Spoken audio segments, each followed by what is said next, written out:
విజయవాడ నగరం నడిబొడ్డున నిలువెత్తు అంబేద్కర్ విగ్రహం చుట్టూ ఆహ్లాదాన్ని పంచే పచ్చదనం, అందమైన కళాకృతులు, అంబేద్కర్ గురించి తెలిపే పుస్తకాలతో గ్రంథాలయం, రాజ్యాంగ నిర్మాత జీవిత విశేషాలను తెలిపే యాంపీ థియేటర్తో నగరవాసులకు అద్భుతమైన అనుభూతిని మిగిల్చేలా రూపుదిద్దుకుంది అంబేద్కర్ స్మృతివనం. 404 కోట్ల రూపాయల వ్యయంతో 18.81 ఎకరాలలో ఏర్పాటు చేసిన అంబేద్కర్ స్మృతివనాన్ని ఈ నెల 19న రాష్ట్ర ముఖ్యమంత్రి జగన్మోహన్ రెడ్డి ప్రారంభించనున్నారు. స్మృతివనం ప్రారంభోత్సవాన్ని రాష్ట్ర ప్రభుత్వం ఓ పండుగలా నిర్వహించేందుకు ఏర్పాట్లు చేసింది.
దేశంలో ఉత్తర దక్షిణాది రాష్ట్రాలకు వారధిగా ఆంధ్రప్రదేశ్ నడిబొడ్డున ఉన్న విజయవాడ నగరంలో సామాజిక న్యాయానికి నిలువెత్తు రూపం ఆవిష్కృతమవుతోంది.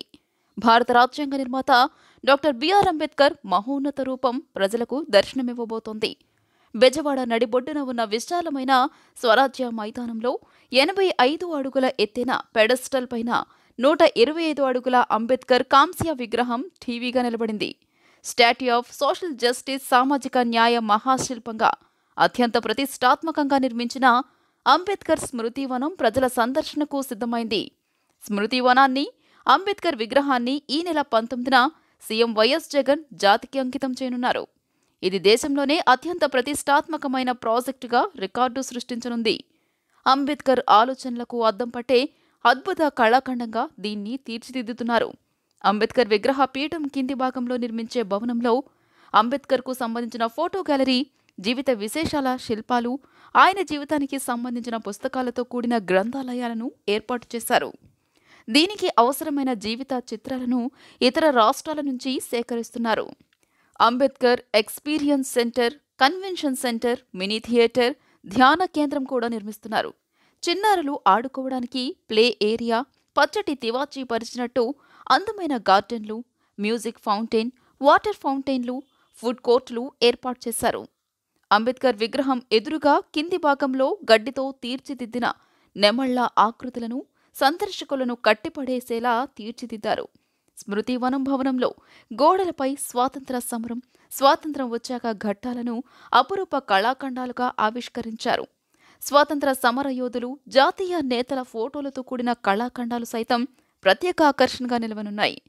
స్మృతివనం చుట్టూ ప్రహారీ మొత్తం రాజస్థాన్ పింక్ కలర్ రాళ్లతో అద్భుతంగా నిర్మించారు. అక్కడక్కడ పాలరాతిని ఉపయోగించారు. ప్రహారీ చుట్టూ ఆకట్టుకునే ఆకృతుల్లో వాటర్ ఫౌంటైన్లు, ఎలివేషన్ డిజైన్లతో తీర్చిదిద్దారు. స్మృతివనం చుట్టూ దారి పొడవునా గ్రీనరీ ఉండేలా నిర్మాణాలు చేశారు. విజయవాడ స్వరాజ్య మైదానంలో నిర్మించిన అంబేద్కర్ విగ్రహం అరుదైన రికార్డును సొంతం చేసుకుంది. దేశంలో అన్ని పెద్ద విగ్రహాల్లో 3వ స్థానంలో నిలిచింది. ఢిల్లీలో తయారైన విగ్రహం విడి భాగాలను ఎంతో వ్యయ ప్రయాసల కోర్చి ఇక్కడికి తరలించి విగ్రహంగా రూపుదిద్దారు. ఈ విగ్రహం మొత్తం ఎత్తు 210 అడుగులు, పెడస్టల్ భాగం 85 అడుగులు కాగా కాంస్య విగ్రహం 125 అడుగులు. ఇది అంబేద్కర్ విగ్రహాల్లో మొదటి స్థానంలోనూ, అన్ని విగ్రహాల్లో 3వ స్థానంలో నిలవడం రాష్ట్రానికే గర్వకారణం. హైదరాబాద్ నగరంలో ట్యాంక్ బండ్ పక్కనే ఇటీవల ప్రారంభించిన అంబేద్కర్ విగ్రహం మొత్తం 175 అడుగులు కాగా అందులో పెడస్టల్ 50 అడుగులు, విగ్రహం 125 అడుగులు ఉంది.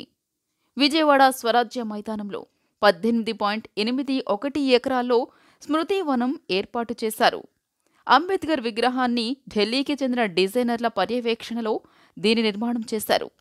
కృష్ణా జిల్లా హనుమాన్ జంక్షన్కు చెందిన శిల్పి ప్రసాద్ అంబేద్కర్ విగ్రహానికి తుదిరూపు ఇవ్వడంలో సహాయం చేశారు. పెడస్టల్ G+2 అంతస్తుల్లో నిర్మించగా దీని ఎత్తు 85 అడుగులు ఎత్తుంది. విగ్రహం తయారీకి ఉపయోగించిన స్టెయిన్లెస్ స్టీల్ 400 మెట్రిక్ టన్నులు, 120 మెట్రిక్ టన్నుల కాంస్యాన్ని విగ్రహం కోసం ఉపయోగించారు. 2200 మెట్రిక్ టన్నుల రాజస్థాన్ పింక్ ఇసుక రాయి తాపడం చేశారు. Convention centre, amphi theatre, meditation centre, విశాలమైన కారిడార్లు, పచ్చని గార్డెన్, అందమైన మొక్కలు వీటి ప్రత్యేకత. సాయంత్రం వేళ విద్యుత్ దీపకాంతుల్లో అంబేద్కర్ స్మృతివనం వెలిగిపోతోంది. అంబేద్కర్ విగ్రహం పాదాల వద్ద లేజర్ లైట్లు ఏర్పాటు చేశారు. స్మృతివనం అంతా మిరుమిట్లు గొలిపే దీపాలు ఏర్పాటు చేశారు. మ్యూజికల్ ఫౌంటైన్ సందర్శకులకు ప్రత్యేక ఆకర్షణగా నిలవనుంది. రాష్ట్ర ముఖ్యమంత్రి జగన్మోహన్ రెడ్డి స్మృతివనం ప్రారంభించిన అనంతరం 20వ తేదీ నుంచి ప్రజల సందర్శనకు అనుమతిస్తామని అధికారులు చెబుతున్నారు. సందర్శకుల పార్కింగ్ కోసం కూడా ఏర్పాటు చేశారు. 50 కార్లు, 200 ద్విచక్ర వాహనాలు పట్టేలా పార్కింగ్ సదుపాయాన్ని కల్పించారు.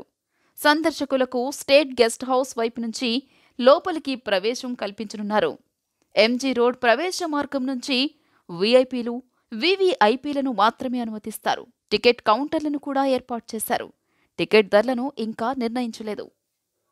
సో అంటే ఇప్పుడు ఇది ఒక కాన్స్ విగ్రహం, అంటే బ్రాంజ్ స్టాచ్యూ హైట్ 125, ఒక 125 ఫీట్ ఉంది. స్టాచ్యూ కింద ఉన్న పెడెస్టల్, అంటే ఏ బిల్డింగ్ మీద స్టాచ్యూ ఇప్పుడు నిలబడుతుంది, దీనికి హైట్ 85 ఫీట్ ఉంది. ఇంకొకటి అందరికీ తెలియదు ఇది, బట్ కానీ కింద కూడా, అంటే బిల్డింగ్ కింద కూడా పైల్స్ ఫౌండేషన్కి కూడా మనం ఒక 80 ఫీట్ మనం కింద తీసుకువెళ్ళాం. సో యాక్చువల్ బిల్డింగ్ హైట్ నిజంగా చెప్పాలి అంటే 80 పైల్స్, అలాగే 85 పెడెస్టల్, దీనిపైన ఒక 125 స్టాచ్యూ. బట్ కానీ పైన చూస్తే మనకి ఒక 85 ప్లస్ 125, అంటే 210 ఫీట్ ఈ స్టాచ్యూ ఉంది. ఎస్, డెఫినెట్గా భారతదేశంలో బాబాసాహెబ్కి ఉన్న టాలెస్ట్ స్టాచ్యూ ఇది. పెడెస్టల్ లోపల ఒక ఎక్స్పీరియన్స్ సెంటర్ ఉంది. అంటే ఎక్స్పీరియన్స్ సెంటర్ అంటే బాబాసాహెబ్ చేసిన ప్రతి ఒక్క పనికి, చైల్డ్హుడ్ నుంచి బాబాసాహెబ్ డెత్ వరకు ప్రతి ఒక్క అంశం మనం లోపల మనం పెట్టాము. ఇది కాకుండా ఒక మినీ థియేటర్ కూడా ఉంది. అంటే డాక్టర్ అంబేద్కర్ లైఫ్ మీద కొన్ని ఫిల్మ్స్ మనం దీని మీద డిస్ప్లే చేయవచ్చు. ఎడ్యుకేషన్ పర్పస్ కోసం ఈ మినీ ఆడిటోరియం మనం వాడవచ్చు. సో దీనికోసం ఒక 75 సీటర్ మినీ ఆడిటోరియం కూడా దీని లోపల మనం పెట్టాము. ఇది కాకుండా నేను చెప్పాను గార్డెన్ కూడా ఉంది, మంచి గార్డెన్ ఉంది, మ్యూజికల్ ఫౌంటైన్ ఉంది. స్టాచ్యూ అంటే కాంప్లెక్స్ లోపల, బట్ కానీ స్టాచ్యూ బయట, అంటే వెనక పర్టికులర్గా లెఫ్ట్ సైడ్లో మంచి పెద్ద గార్డెన్ కూడా రావడం జరుగుతుంది. అంటే దీంట్లో walking track, okay, greenery, sitting benches, అది అన్నీ మనం పెట్టినాము. అంటే అదే ఇంకా డిజైన్ తీసుకోవాలి, బికాస్ పైన సెక్యూరిటీ రీజన్స్ ఉన్నాయి. సో సెక్యూరిటీ నుంచి క్లియరెన్స్ వస్తే డెఫినెట్గా అందరికీ అక్కడ కూడా అలౌ చేస్తాం. బట్ కానీ ఇప్పటి వరకు దీని మీద డిజైన్ తీసుకోలేదు, ఎందుకని సెక్యూరిటీ రీజన్స్ ఉన్నాయి.